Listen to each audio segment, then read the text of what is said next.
Veneto e Padova sul podio del Premio Nazionale Amiche della Terra Storie di donne che nutrono il mondo, consegnato a Roma dalle donne Coldiretti e dai ministri del lavoro e dell'agricoltura e dell'università. Tra i molti progetti innovativi nel sociale come nel rispetto della natura e della salvaguardia della sua biodiversità, due donne padovane hanno conquistato la scena dell'imprenditoria femminile italiana come esempio di diversificazione dell'attività agricola, professionalità, arte e solidarietà.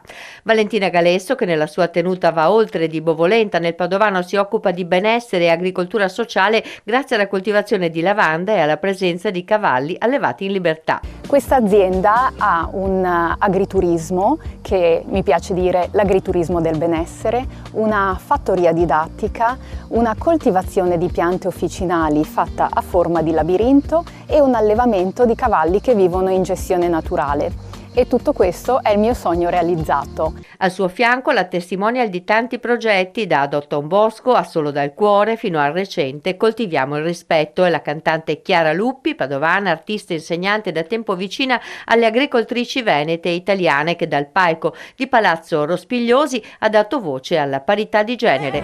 E si potevano mangiare anche le fragole, perché la vita è un brivido che vola via.